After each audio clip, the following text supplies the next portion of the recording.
بسم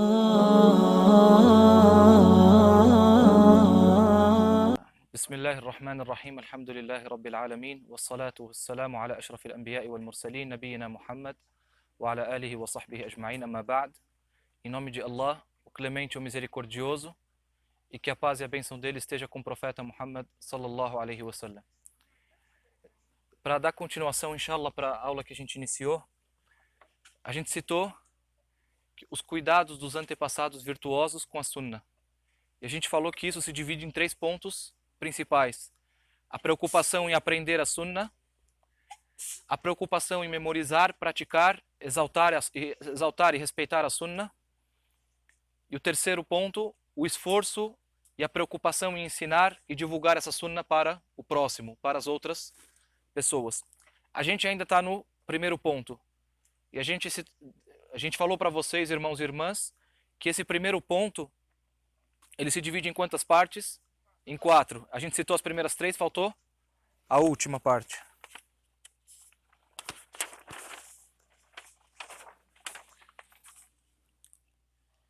O quarto ponto, a gente citou o primeiro ponto, a preocupação em aprender, ouvir, memorizar e não perder nada da Sunnah. Citamos os relatos.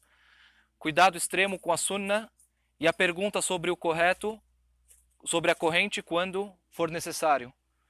Terceiro ponto, mostrar a situação dos transmissores da Sunnah, a situação deles, a religiosidade deles, a veracidade deles, a confiança neles, e criticar quando necessário.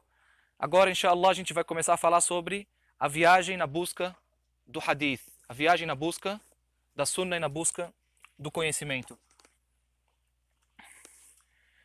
Irmãos e irmãs, com todo esse esforço que a gente citou anteriormente, a preocupação dos sahabas, dos companheiros, em aprender a Sunnah, em divulgar para o próximo, em não errar em nada, a preocupação deles com a pessoa que transmitia a Sunnah, eles não se contentavam somente com isso, mas eles também viajavam em busca da Sunnah.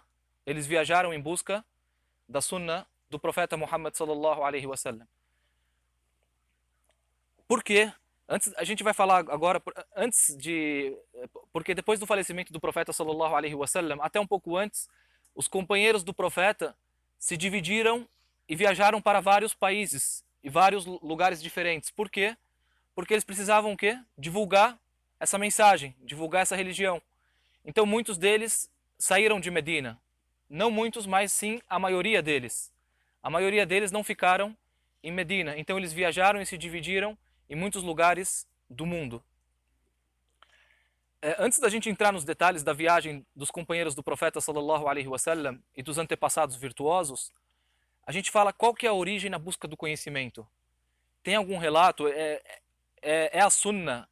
Era da prática de algum dos profetas a busca do conhecimento? Ou seja, viajar para buscar o conhecimento?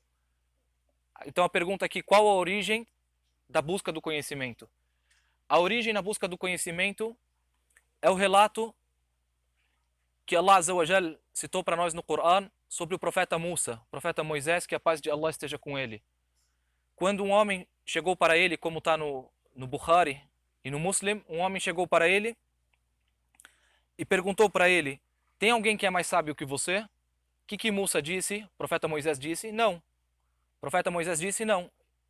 Que ele era o mais sábio naquele lugar e ele imaginava que não existia ninguém mais sábio que ele.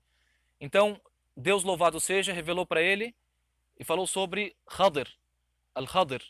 E disse que tem um homem chamado Al-Khadr que tem mais conhecimento e mais sabedoria que você. E a história foi contada com detalhes na Surat Al-Kahf, a surata da caverna.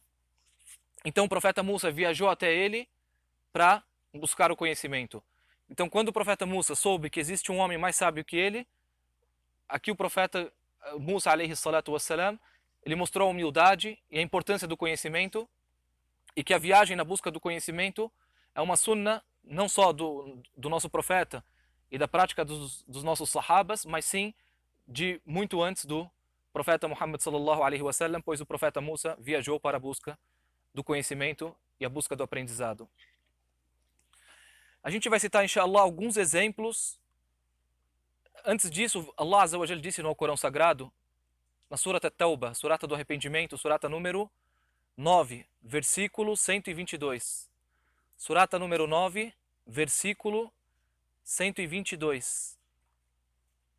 وما كان المؤمنون لينفروا كافة فلولا نفر من كل فرقة منهم طائفة ليتفقهوا في الدين ولينذروا قومهم إذا رجعوا إليهم لعلهم يحذرون.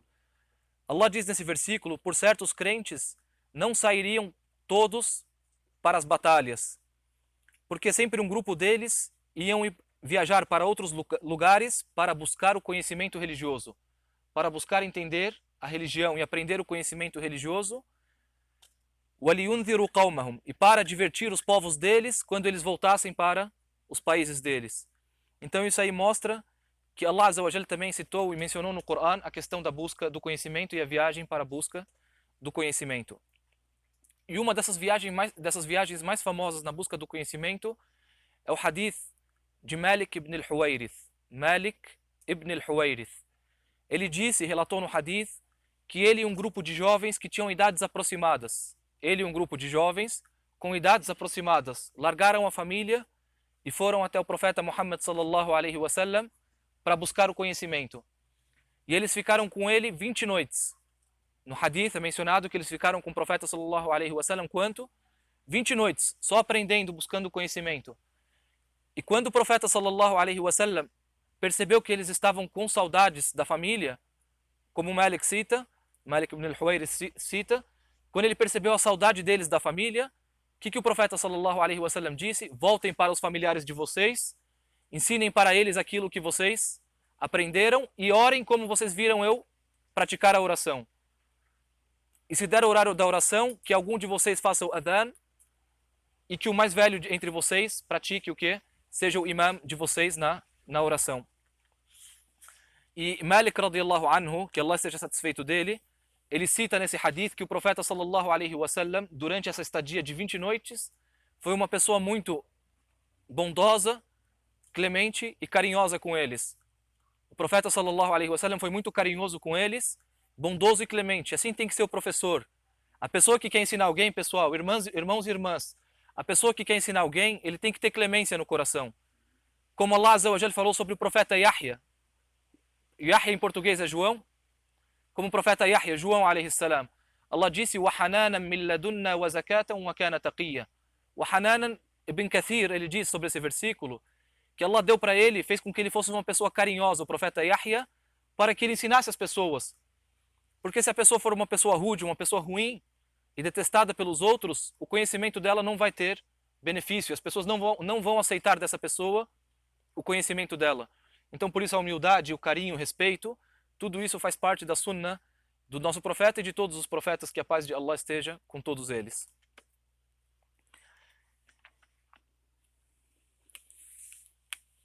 E entre essas viagens tem a viagem de Jabir ibn Abdullah. Ele viajou um mês de Medina até o Sham, até o Levante. Jabir ibn Abdullah, olha a preocupação deles, irmãos e irmãs, na busca do conhecimento e na busca do hadith. Jabir ibn Abdullah viajou o equivalente a um mês. Antigamente não tinha avião. Entre Medina e o Levante, que é o Sham, era um mês. Quem estava lá? Abdullah ibn Unais. Para ouvir dele só um dito do profeta sallallahu alaihi wasallam. Vocês vão falar, é verdade? Não, é verdade. Jabir viajou um mês até Abdullah ibn Unais, no Levante, no Sham, para ouvir dele somente um hadith. Ouvir um hadith, só isso. E também, entre as viagens conhecidas, as viagens de Sa'id ibn al-Musayyib. Entre as viagens conhecidas, as viagens de Sa'id ibn al-Musayyib. Viajou muito também na busca do conhecimento. E também o companheiro do profeta sallallahu alaihi wasallam, Abu Ayyub al-Ansari.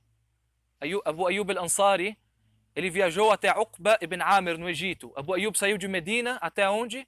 Até o Egito. E lembrem-se, irmãos e irmãs, na época não existia o quê? Não existia carro, não existia avião. Era tudo o quê? Era tudo na montaria. E a dificuldade que vocês imaginam como é que era. Ele foi até Uqba ibn Amir para perguntar para ele sobre um hadith, um único hadith. Qual era o hadith? O hadith que nos ordena a guardar o pecado do muçulmano. Quando você vê algum irmão muçulmano errando, alguém fazendo alguma coisa de errado, você deve o quê? Guardar esse pecado e não sair falando para os outros, expor esse irmão muçulmano.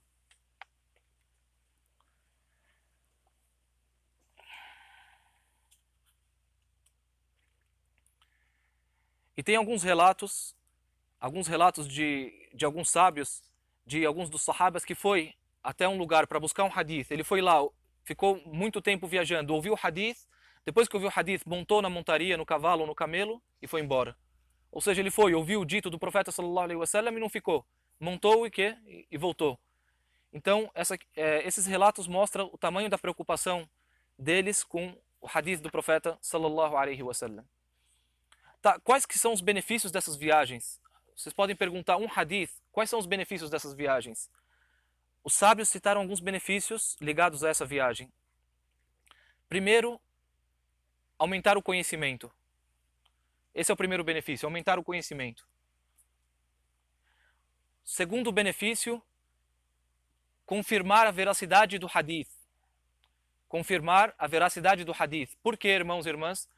Alguns sahabas, eles ouviam hadith, ou alguns sábios ouviam hadith no país deles, ou na terra deles. Mas esse hadith, quem ouviu diretamente do profeta sallallahu alaihi wasallam não estava junto com eles, estava em outra cidade. Então eles iam até essa outra cidade para ouvir diretamente da pessoa que ouviu do profeta sallallahu alaihi wasallam, para que não tivesse o quê? Intermediários entre eles e a pessoa que ouviu do profeta sallallahu alaihi wasallam. Terceiro benefício, se encontrar com os grandes sábios e com aqueles sábios que memorizavam os ditos do profeta sallallahu alaihi wasallam. E um livro que fala sobre esse assunto com detalhes e é muito importante para aquela pessoa que quiser ler sobre esse assunto, é um livro chamado Ar-Rihla fi Talab al-Hadith, a viagem na busca do hadith, do Al-Khatib al-Baghdadi, o sábio chamado Al-Khatib al-Baghdadi. Ele tem um livro chamado Ar-Rihla fi Talab al-Hadith, a viagem na busca do hadith. Então com esse ponto, inshallah, a gente termina essa parte da aula. Inshallah, a gente vai falar agora sobre o segundo tópico, ou segunda parte que mostra a importância da Sunna na vida dos antepassados virtuosos. Vocês estão conseguindo ver?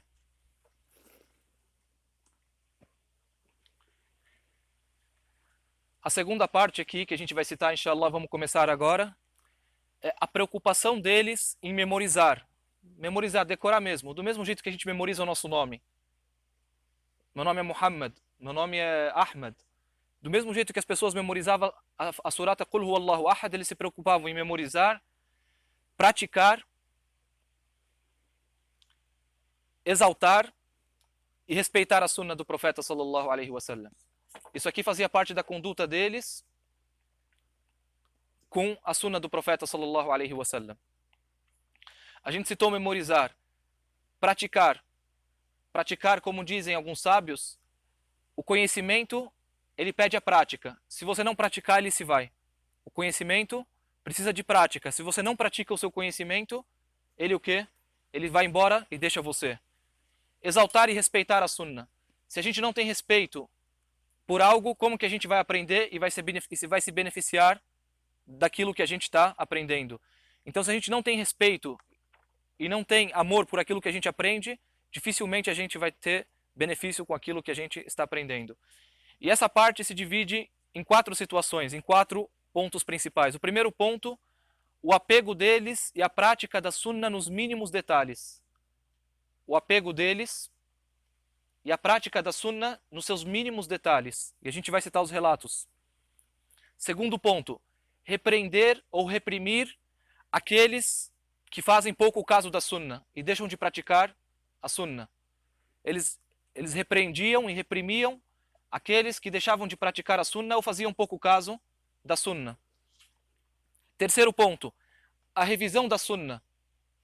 Depois de aprender, depois que eles aprendiam, memorizavam, eles não só memorizavam e depois largavam. A gente aprende o livro e depois larga em casa. Não, eles revisavam a sunna, revisavam o hadith do profeta sallallahu alaihi wasallam.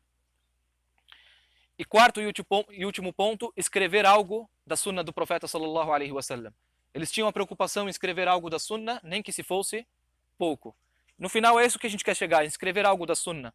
Mas isso aqui vai ficar mais para frente, a gente vai ter que passar por esses pontos, inshallah. E depois, inshallah, a gente fala sobre a escrita da sunna.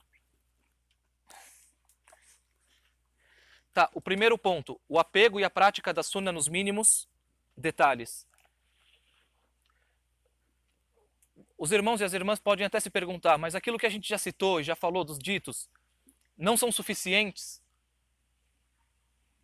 para a gente já saber que a sunna eles se apegavam a ela e praticavam ela? Sim, já são suficientes. Mas esses hadith, quando a gente ouve, aumenta a nossa fé. A pessoa quando ouve esses ditos do profeta, a prática dos sahabas, isso aqui aumenta a fé da pessoa. E é importante também a pessoa olhar para si mesmo com desprezo. Ele fala, olha como eram os sahabas, olha como eram as esposas dos sahabas. A gente faz o que hoje? Quanto que a gente pratica? Hoje, às vezes, uma pessoa, se ela reza 5 rezas, ela já pensa que já é a melhor pessoa do mundo. Antigamente, os sahabas e as esposas deles faziam muito mais do que as pessoas praticam hoje. Primeiro relato, Umar ibn al-Khattab, radiyallahu anhu. Umar, radiyallahu anhu. Ele estava dando a volta na Kaaba, fazendo o tawaf, dando as voltas na Kaaba, o ritual da Umra ou do Hajj. Então, ele foi até a Pedra Preta. Algum de vocês não sabe o que é a Pedra Preta da Kaaba? Todo mundo sabe? Aluno novo. A Kaaba, na Kaaba, que é aquele cubo preto, que é aquela construção preta, que a gente reza em direção a ela. Nessa Kaaba, tem uma parte que tem uma pedra preta, e faz parte do ensinamento do profeta beijar essa pedra preta quando passar por ela. Então, Omar, quando ele viu o profeta sallallahu alaihi wasallam fazer isso, então quando ele foi lá, estava dando a volta na Kaaba, ele parou para beijar a pedra preta. E beijou a pedra preta. O que ele disse após ele beijar a pedra preta? Ele disse, eu sei que você é uma pedra, não traz nem benefício, nem malefício. É uma pedra. E se eu não visse o profeta sallallahu alaihi wasallam beijando você, eu não te beijaria. O que Omar disse? Se eu não visse o profeta sallallahu alaihi wasallam beijando você, eu não beijaria. Então isso aqui mostra que a prática dele era simplesmente seguir aquilo que o profeta sallallahu alaihi wasallam fez, sem mais, sem menos. Sem fazer a menos e sem adicionar a prática do profeta sallallahu alaihi wasallam. Abdullah ibn Umar também relata que o profeta sallallahu alaihi wasallam usava um anel de ouro. Aí certo dia ele pegou o anel e jogou, deixou de usar o anel de ouro. Ele disse que todas as pessoas tiraram o anel e jogaram. Todas as pessoas, só deles ver que o profeta sallallahu alaihi wasallam deixou de usar o anel de ouro, todos eles tiraram o anel e largaram. Também é relatado no terceiro relato de Abu Sa'id al-Khudri. Abu Sa'id al-Khudri. Ele disse certo dia o profeta sallallahu alaihi wasallam estava rezando, prestem atenção irmãos, estava rezando de imam, na frente, igual a gente estava rezando agora. Durante a oração, o que o profeta sallallahu alaihi wasallam fez? Tirou o calçado dele e deixou de lado, colocou para o lado esquerdo. Quando os companheiros viram isso, o que vocês acham que eles fizeram? Todo mundo tirou o sapato e jogou de lado. Quando o profeta sallallahu alaihi wasallam terminou a reza, ele falou, por que vocês fizeram isso? Eles disseram, ó, Ya Rasulallah, ó mensageiro de Allah, a gente viu que você tirou seus sapatos, a gente tirou os nossos calçados também. O profeta sallallahu alaihi wasallam então falou para eles que eles não deveriam ter feito isso, que o anjo Gabriel foi até ele e disse para ele que tinha uma impureza, algo impuro no sapato dele. Então, mas isso aqui mostra a preocupação deles, eles não queriam nem saber, pode ter algo impuro ou não pode ter algo impuro. Não, o profeta sallallahu alaihi wasallam fez, eu vou fazer. Então isso aqui mostra a preocupação deles na questão da sunnah do profeta sallallahu alaihi wasallam. Essa é a primeira parte. A segunda parte, essa parte é muito importante, reprimir aqueles que fazem pouco caso da sunnah. Reprimir e repreender aqueles que fazem pouco caso da sunnah do profeta sallallahu alaihi wasallam. Pessoal, fazia parte da conduta deles, mesmo que fosse a pessoa mais próxima, filho, pai ou irmão, eles repreendiam a pessoa que fazia pouco caso e deixava de praticar a sunnah. Lógico, tudo de sua da maneira correta, tudo da maneira que deve ser feito. Lógico, o mais velho tem uma maneira de falar, os pais têm uma maneira de falar. Com cada pessoa, com cada tipo de pessoa, você fala de uma maneira diferente. Você não vai reprimir uma criança do mesmo jeito que se reprime um adulto ou do mesmo jeito que se reprime um idoso. cada um você fala de uma maneira adequada e devida. Mas o importante é que eles não deixavam as pessoas brincarem ou fazerem pouco caso com a sunnah do profeta sallallahu alaihi wasallam. O primeiro relato, irmãos e irmãs, é o relato de Abdullah ibn Umar. Eu vou dar uma coisa que para vocês aprenderem e não esquecerem. Abdullah ibn Umar era conhecido como o mais apegado à sunnah do profeta sallallahu alaihi wasallam. Abdullah ibn Umar, filho do Umar. Abdullah ibn Umar era conhecido como o sahaba ou um dos sahabas mais apegados à sunnah do profeta sallallahu alaihi wasallam. Certo dia ele citou um hadith que o profeta disse sallallahu alaihi wasallam: "La tamna'u an-nisaa min al-khuruj ila al-masajid." Então ele disse: "Não proíbam as mulheres que elas vão até a mesquita praticar a oração. Não proíbam as mulheres de irem à mesquita praticar a oração, o salah." O filho de Abdullah ibn Umar, no caso o neto de Umar, o filho do Abdullah ibn Umar, o nome dele era Bilal, o que ele disse? La nada'uhun. Ele falou: a gente não vai deixar elas sair. A gente não vai deixar as mulheres sair para casa, porque elas são uma fitna, uma tentação. E ele falou: a gente vai proibir as mulheres de saírem para a mesquita. Ele acabou de citar o hadith do profeta, e o filho dele falou o quê? A gente vai proibir. O profeta disse o quê? Não proíbam, certo? O que ele fez? Fazabarahu ibn Umar. E é relatado em uma das versões que Ibn Umar xingou ele um xingamento forte, daqueles xingamentos pesados mesmo, e dizendo para ele: "Aqulu laka qala Rasulullah sallallahu alaihi wasallam wa taqul la nada'uhun." Eu estou dizendo para você que o profeta sallallahu alaihi wasallam disse, e você está falando que você vai proibir? Ou seja, você está contrariando a palavra do profeta sallallahu alaihi wasallam, mesmo sendo filho dele, porque ele foi muito duro e rígido com essa atitude dele. Ele não aceitou essa atitude do filho dele. E em algumas versões, fala que ele ficou muito tempo sem falar com o filho dele, por causa de um hadith que ele contrariou. Ficou muito tempo sem falar com o filho dele por causa de um hadith que ele contrariou do profeta sallallahu alaihi wasallam. Segundo relato, que mostra como eles reprimiam as pessoas que contrariavam a sunnah. Abdullah ibn Mughaffal, radiyallahu anhu. Ele viu um homem, yakhdif. Preste atenção, irmãos e irmãs. O que é yakhdif? Antigamente eles pegavam a pedra e colocavam assim e ficavam atirando. Não tinha estilingue, hoje as pessoas brincam de estilingue. Ou fazia assim, ou pegava e colocava a pedra assim e atirava. Um tipo de brincadeira, para passar o tempo ou alguma coisa. Então Abdullah ibn Mughaffal viu um homem pegando umas pedras e atirando assim. O que ele disse? La takhdif. Ele disse: não pegue as pedras e atire, pois o profeta sallallahu alaihi wasallam proibiu esse tipo de prática. O profeta sallallahu alaihi wasallam proibiu esse tipo de prática e disse que isso aqui pode perfurar o olho, ou pode até quebrar um dente, pode machucar alguém. O profeta sallallahu alaihi wasallam proibiu. لكنها تفقأ العين وتكسر السن أو كما قال عليه الصلاة والسلام. Isso aqui pode furar o olho, machucar um olho de alguém ou quebrar um dente de alguém. Então não faz esse tipo de prática. Para de atirar as pedras com o dedo assim. Ele avisou e foi embora. Depois ele viu ele fazendo essa prática outra vez. Ele viu ele continuando o quê? Essa mesma pessoa, depois ele voltou a ver ela, depois de um tempo, fazendo a mesma prática. Aí ele falou: "Hadithuka an Rasulillahi sallallahu alayhi wa sallam annahu naha 'anil khadf aw kariha al-khadf wa anta takhdhif la ukallimuka kadha wa kadha."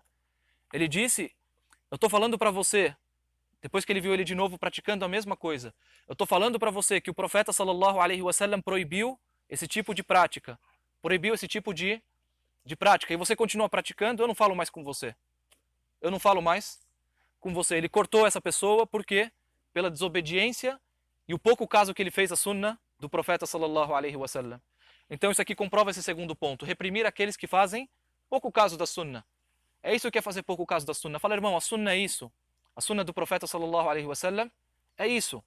Aí ele fala: "Não, mas fulano disse, mas sheikh disse, mas sábio disse." Tem que tomar cuidado, irmãos. Tem que tomar cuidado. A sunnah do profeta sallallahu alaihi wasallam está acima de tudo. E eu repito, temos que entender a sunnah do profeta sallallahu alaihi wasallam da maneira que os antepassados virtuosos entenderam, da maneira que os sábios entenderam. Não é da nossa cabeça. Hoje vários grupos se dizem seguidores da sunnah. Vários grupos se dizem seguidores da sunnah. Aqueles que mataram Uthman se diziam seguidores da sunnah. Eles estavam agradecendo a Deus, achando que eles estavam praticando uma boa ação. Mesma coisa hoje, Estado Islâmico. Eles se acham praticantes da Sunna, ou se dizem apegados à Sunna. E na verdade eles são completamente contrários à Sunna do profeta sallallahu alaihi wasallam. O terceiro relato, Abu Qatada radiyallahu anhu, que Allah esteja satisfeito dele, ele relata que eles estavam com Imran ibn Husayn.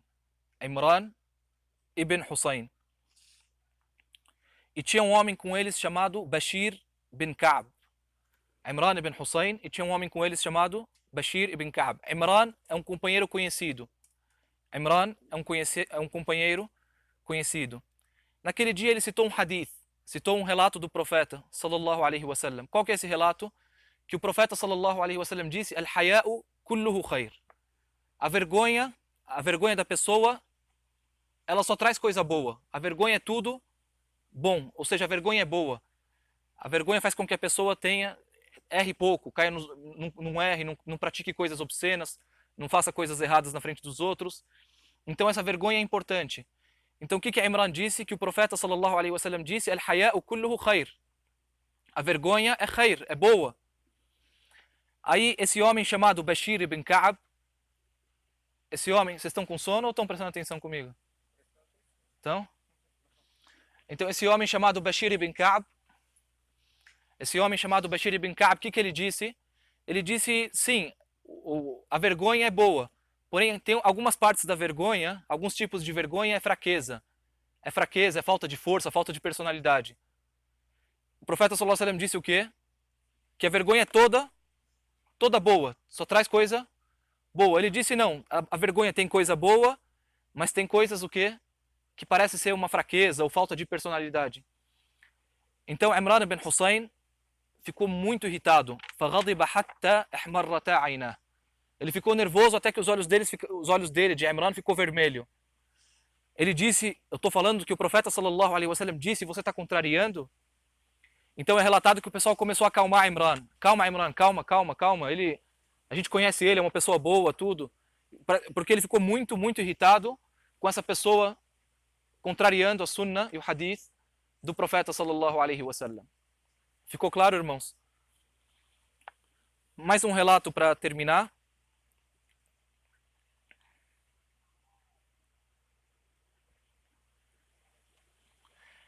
Sa'id ibn Jubair, que Allah tenha misericórdia dele, ele disse para um homem da cidade de Al-Kufa: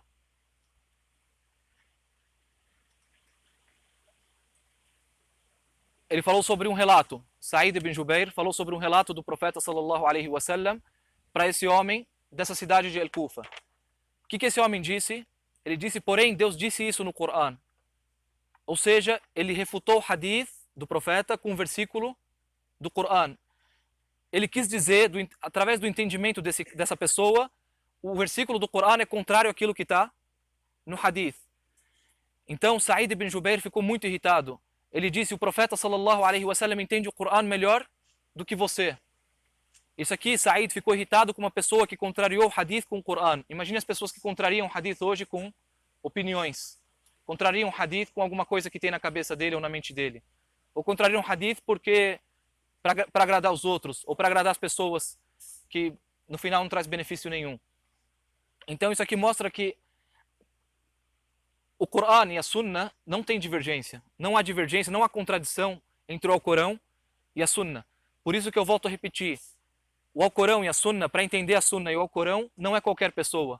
Tem que pegar de grandes sábios, de pessoas de confiança, que estudaram para isso, que deram tempo da vida deles para buscar esse conhecimento religioso. Aqui a gente, inshallah, encerra esse segundo ponto.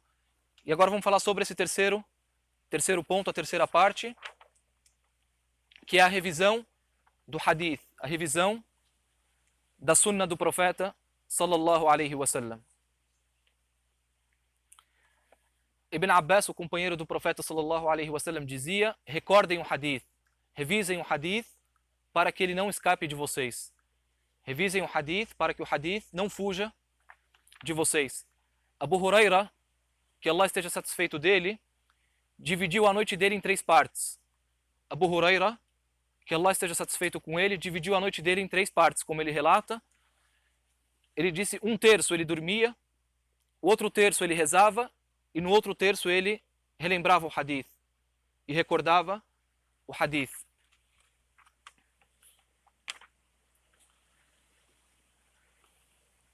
E Alqama rahimahullah disse: "Tadhakaru al-hadith fa inna dhikrahu hayata." Recordem o hadith, revisem o hadith, pois a revisão dele é que traz vida a ele.